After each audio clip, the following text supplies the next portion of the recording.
Here's, Yeah. I think Sandra is calling now. Sandra, good morning. This is Sandra. Good morning. You're on the air. How are you, Sandra? Well, good morning. How are you both doing? I've just been listening to you. Thank you. Yeah, Yeah, you're Welcome welcome. back. yeah, we have a new listener, which is great.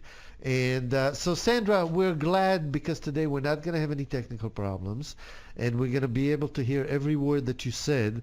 And so you wrote a book called "We Don't Die: A Skeptic's Discovery of Life After Death."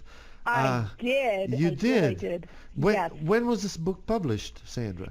Just this past January. Oh, wonderful. So it's pretty new. Oh. It's new, and then it skyrocketed to #1 grief book on Amazon this year. Amazing.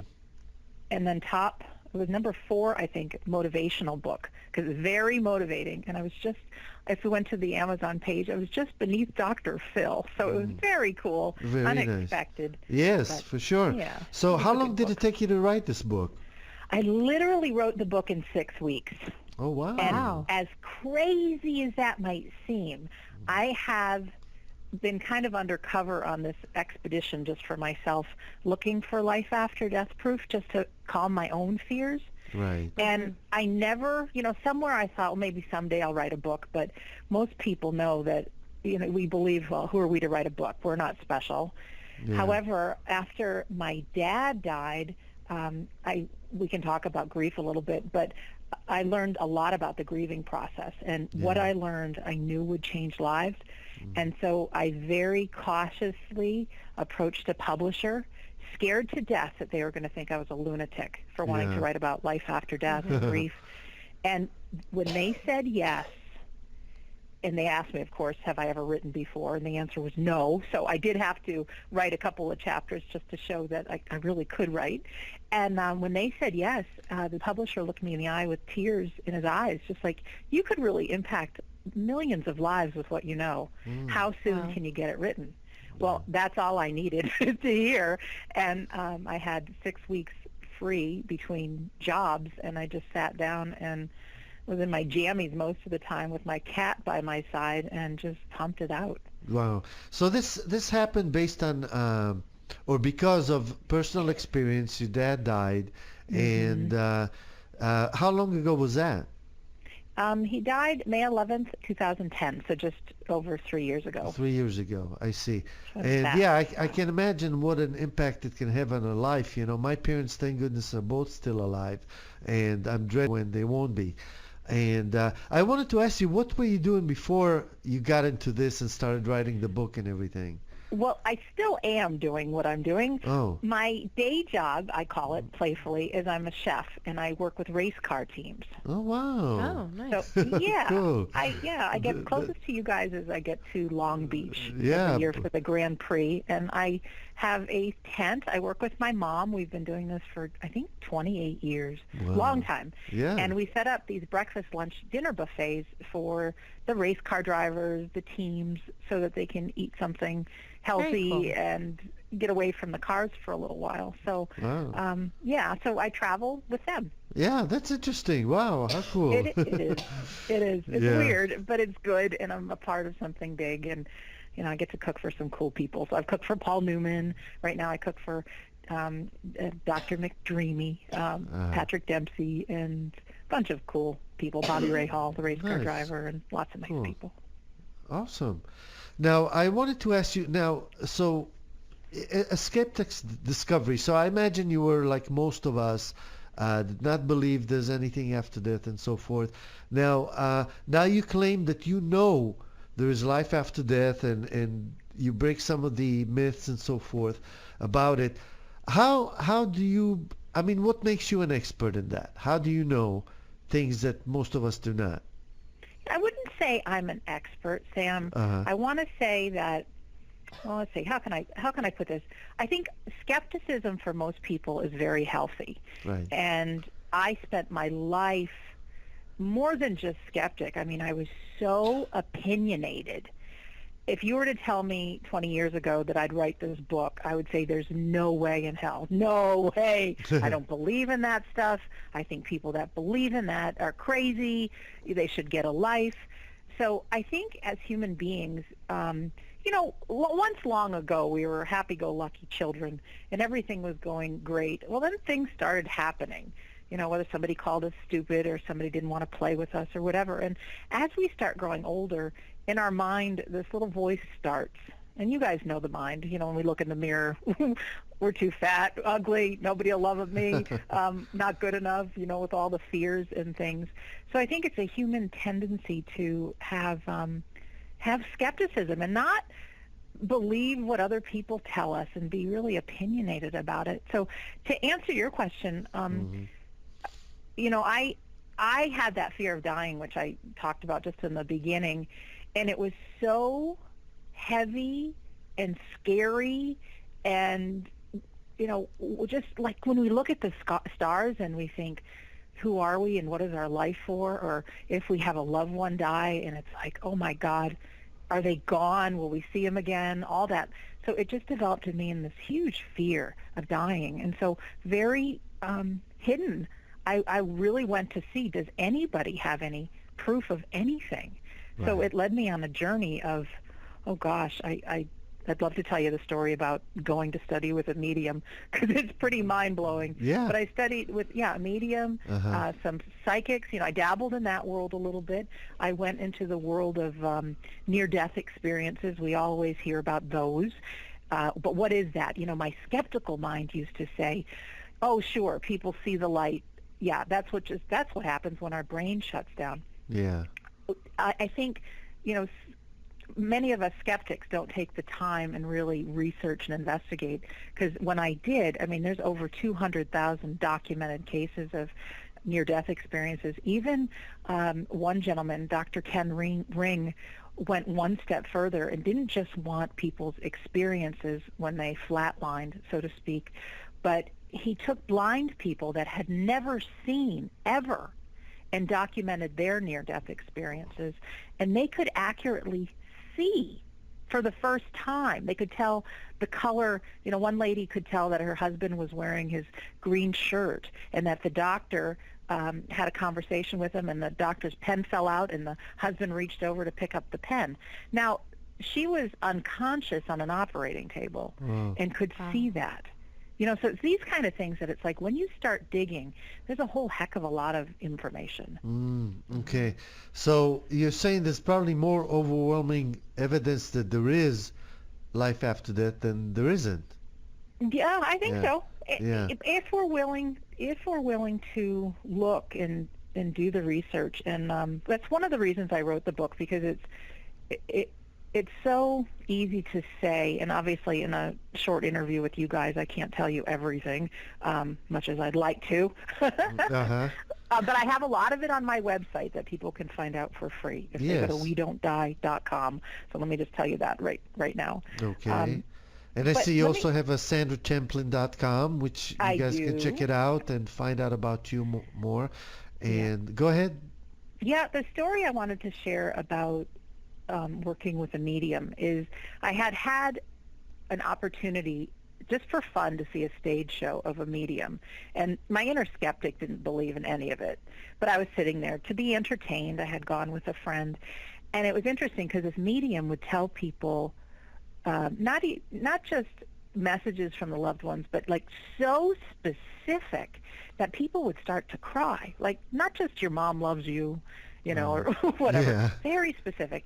And so when I finished watching the show, which was really inexpensive, I thought, well, this lady's going to pitch her book or pitch something, and these people were plants in the audience. I had it all figured out. Right. But none of that happened. So that inner skeptic still was there, but the girl that longed for proof of life after death wanted to know more. So I went online, and Doreen Virtue is her name. Dr. Doreen Virtue was the medium, and she offered a weekend course in mediumship with the promise, if you came to the course, you would be somebody who could accurately tell the deceased around other people. Right. And that's a pretty bold statement. Yeah. And I thought, I there's no way. But maybe there is. I just had to know. So very discreetly, I flew out to Laguna Beach for a weekend and took a course that I couldn't afford to take, charged it on the old MasterCard, just because I thought if this could rest my fear, fear is such a awful, awful, awful thing, especially when Yeah. it wakes you up at night and you can't think of anything but. Or when So it anyways, immobilizes you completely. it does. It Yeah. does. Totally shuts us down. Right. And so I take this course and I show up in this little conference room, and there might be maybe 20, 25 people in the room. And Doreen Virtue was there. And she says, I want to rest everybody's minds. We're not going to jump right into it. There's nothing to fear. Let me give you a little education about how we do medium readings. And so she had everybody take a partner. And she says, sit in your chair and sit knee to knee. Now, we're not going to do it, but I'm just going to show you the stages of doing a medium reading, medium reading. So I sit with this woman, and we grab hands, hold hands, and she says, okay, now imagine that there's this invisible energy. And she says, imagine it connects you guys heart to heart. So the two of us were imagining that. Okay, great. And she says, and imagine, obviously it's a very safe space, but close your eyes, and one of you go first. And she says, I just want you to invent, if you were to see a person standing behind your partner with your imagination, just invent somebody. There's usually a description about them, maybe what they died of, and very often there's some profound message that comes through too. So she says, just make something up. So she says, just take 10 minutes or so and, use your imagination. So as a chef, right, I've got a good imagination. Uh-huh. And so I just made up, and this completely made this up in my imagination, that her grandfather was with her, that his name was Jan.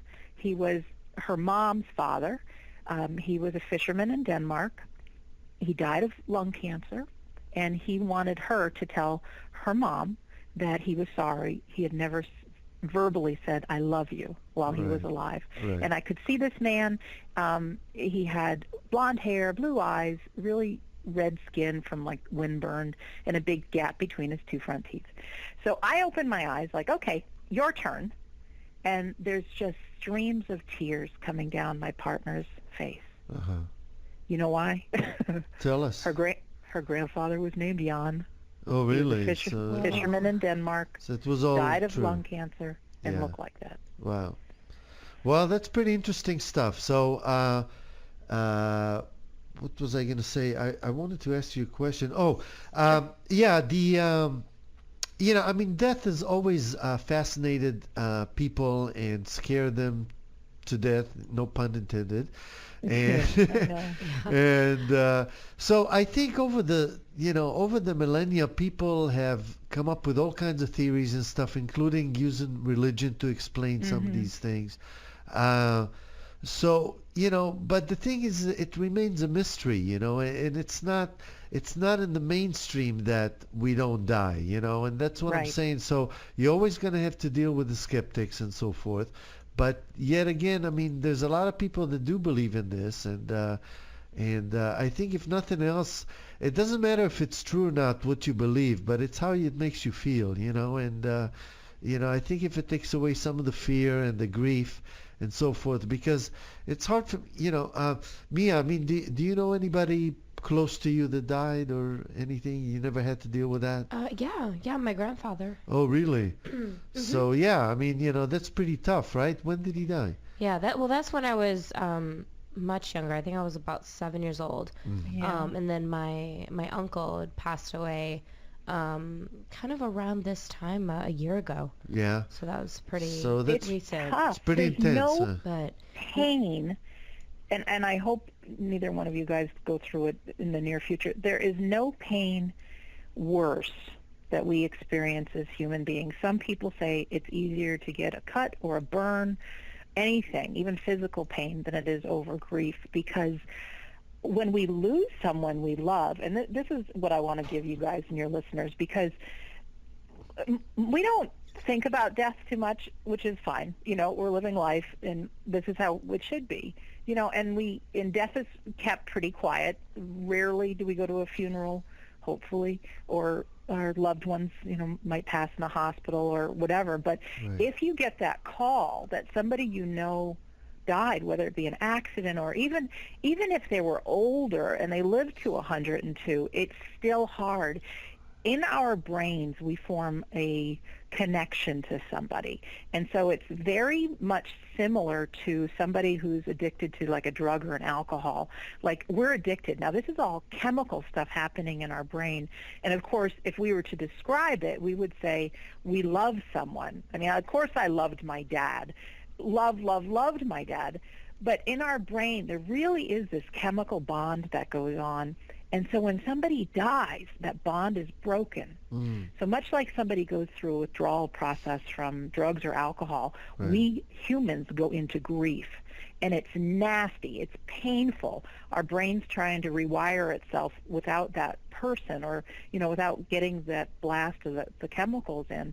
And there's pain and anger and depression and awful. I mean, it is awful, awful, awful. Right. And so one of the things that I realized is when I went through it, first of all, I thought there was something seriously wrong with me. I thought this can't be grief. I mean, because this is so bad. Like no human being could ever feel this bad is how I felt. Yeah. In fact, there's over 1 million grief-related suicides a year around the world.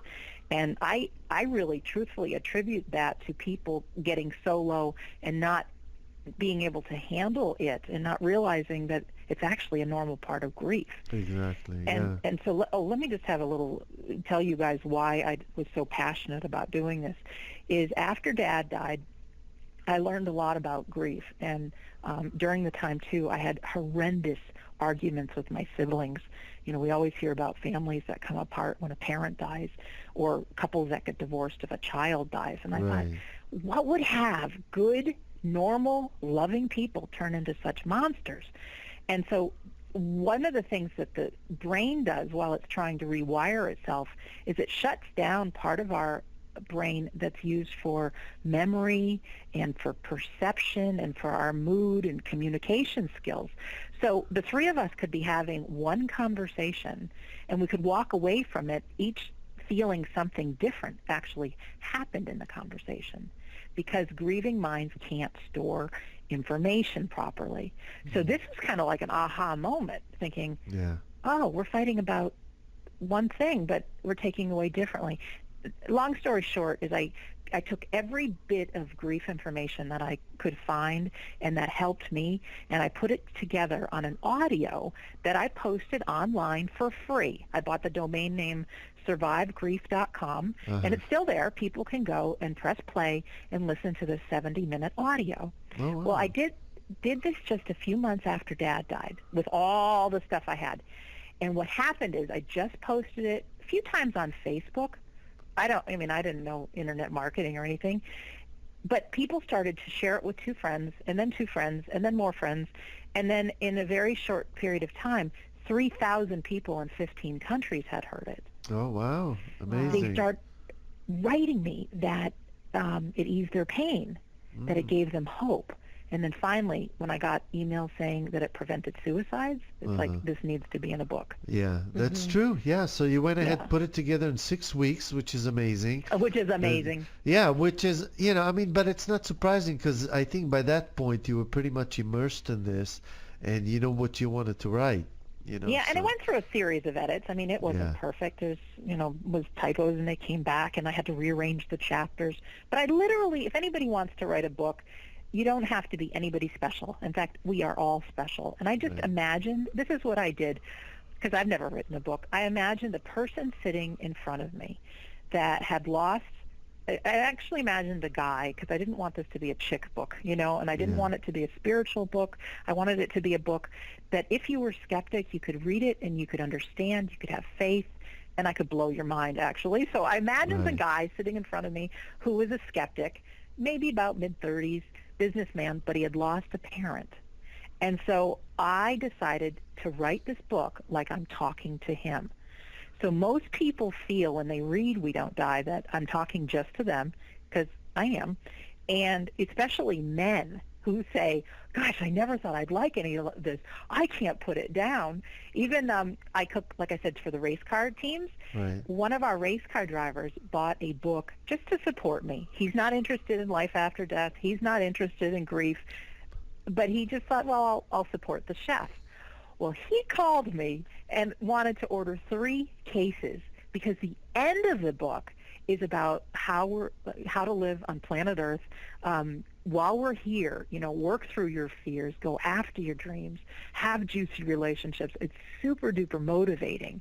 And so for the motivation thing alone, he's like, this is the best book I've ever read. So this guy owns a car dealership in Texas, and he gives the books to his customers, to his friends. I mean, it's crazy. Wow, very good. nice. Well, amazing, and it's impressive. And everybody go out and get We Don't Die, A Skeptic's Discovery of Life After Death. Sandra Champlain, give out your websites again. Sure. WeDon'tDie.com is the best one because it's hard to spell my last name. Or you can go to sandrachamplain.com. Okay. And I see there's also WeDon'tDieBook.com, right? Correct. Yeah, yep. okay. Lots of avenues to get to the same place. Great. Well, you obviously know what you're doing, and you're subscribing to the internet age, and that's good. Yes, it's true. It's true. And speaking of that, just to leave people with, because I know we didn't have a lot of time to go through my proof, but everybody's got that skeptical mind, and I just want people to look at the world around them. And at one point, this earth was just rocks and trees and grass and water, and somehow over the ages, I mean, we've got things like internet and cell phones, and if we were to tell somebody 150 years ago that they'd have a car and there'd be a box inside with voices coming out, they'd think we were crazy. Right.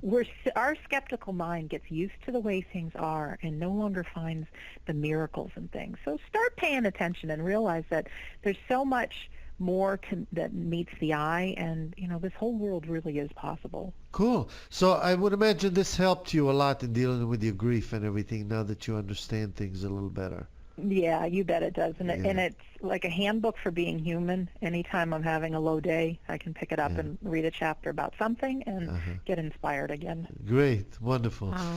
Sandra, thank you so much for joining us this morning. It was You're amazing. welcome. Thank you for having me. Of course. And I'm definitely going to read the book. You got me all curious now. Like that. Yeah. All right. Have a wonderful day. You too, Sandra. Thank Bye. you. Thank you. Bye.